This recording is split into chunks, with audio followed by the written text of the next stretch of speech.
From KPRC2, this is Houston Newsmakers with Cambrell Marshall. Anti-Semitic incidents have been on the rise in this country and have been for the past 10 years. Why is that? Why is it that the Jewish population in America is a little more than 2%, while Jews continue to be the #1 target of anti-religious hate crimes in the United States? Well, some recent headlines from across the country tell part of that story. From the Sacramento Bee, anti-Semitic banners prompt investigation by campus police. From the Arizona Mirror, Carrie Lake endorses anti-Semitic Oklahoma Republican. From the New York Times severs ties with Palestinian freelancer following surface social media posts calling killing of Jews. From Wisconsin Public Radio, very dangerous anti-Semitism in Wisconsin remains near record high, report says. Recent attacks on synagogues in this country have been frequent enough, in combination with other incidents, that it prompted the U.S. House to pass a bill in May by a 420-1 vote. This resolution calls on elected officials, faith leaders, and civil society leaders to condemn anti-Semitism in all forms. It also calls for renewed efforts to combat anti-Semitism domestically, globally, and online. Mark Tobin knows what those efforts are all about. He is the Southwest Regional Director of the Anti-Defamation League.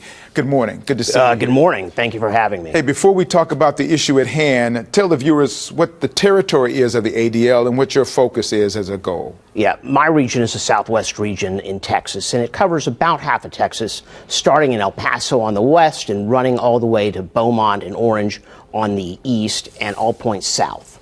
And the goal of the ADL generally? Our mission includes combating the defamation of the Jewish people, as well as securing justice and fair treatment for all. When we talk about what's going on in our country now, what do you know about the kind of increase in anti-Semitism incidents we've seen in recent years? And is there any research that the ADL is doing that kind of gives you a sense of why that's happening? We have seen over a threefold increase in anti-Semitic incidents since 2015. And this is obviously very disturbing. What's even more disturbing is that we track in our annual audit really three kinds of incidents: harassment, arson, and vandalism, and assault. And it's that last category which has been clicking up each year, and that is a particular trouble spot. So people may not understand what the definition of anti-Semitic is. Could you tell people what that is and how that differs from somebody who would say, I'm anti-Israel, that doesn't make me anti-Semitic? Well, a bit to unpack in that one question, but I'll start. Essentially, and there are various definitions of anti-Semitism. There's one that has been adopted by a prominent international body, which many institutions rely upon. But in essence, it is a form of hatred. It is actually the world's oldest hatred that it continues to today, and that is a hate against a person simply because they are Jewish. This whole process, you talked about the uptick. And I know the ADL has programs on its website and in actuality that are designed to educate people about hate. I know the No Place for Hate program is one of those kinds of things as well. What do you have on your site? And when people go to their site, I'm assuming that they got to get to your site before they can actually get some information to make it work. Is that part of the challenge, to get those people who most need to go to your site to go there? It's always a challenge to educate those who need the greatest amount of education. And they're probably not going to be the folks who are interested in learning about a subject, learning how to confront bias, bullying, hatred in all forms, whether it's against Jews, other religious minorities, or people based on their ethnicities or their race. And so it's a different strategy depending upon who you are seeking to educate. And with people who are interested in helping, we want to provide them with the resources so that they can be more effective when they want to do outreach and when they want to educate their colleagues, their neighbors, their other family members. When you're talking about people who are committed to hatred, and whether this number has been stagnant or is rising is a little bit unclear, but we know that they've been much more boisterous, much more active, and much more comfortable expressing their anti-Semitism and their racism over the last few years.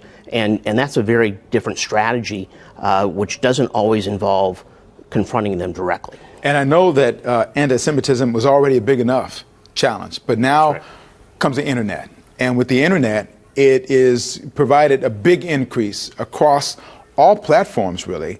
How much tougher is that making the job of fighting against the spread of hate that you already have had that now becomes a little bit more challenging? It is an enormous challenge, and it has created the opportunity for the exponential spread of anti-Semitism and hate. I mean, if you think back to somebody like Father Coughlin in pre-World War II in this country, who had a radio show that was very, very popular, if you think about him in today's society with the internet, with social media platforms, he would have been able to reach far more people than ever. So what we have right now are many Father Coughlins, people who are espousing hate, people who are becoming radicalized on the internet. There's many examples of some of the worst people who have gone out and killed people, whether it's in a synagogue or a mosque or other places. They are typically individuals who have been, poring over this literature and efforts to explain away issues in society by blaming and scapegoating others. And at some point, they reach a point where they take up arms and go kill people. And that's a problem, and it's really scary, and we see that, and we're concerned about it all the time. You mentioned Father Coughlin. I want people to go scramble to Google to find out what that is. A little bit about that, his background that really makes it spike, and you make your antenna go up. He had a radio show in the lead up to World War II, in which he was in many ways mimicking the anti-Jewish cause and fomenting anti-Semitism. And he was able to reach a number of people who shared his views.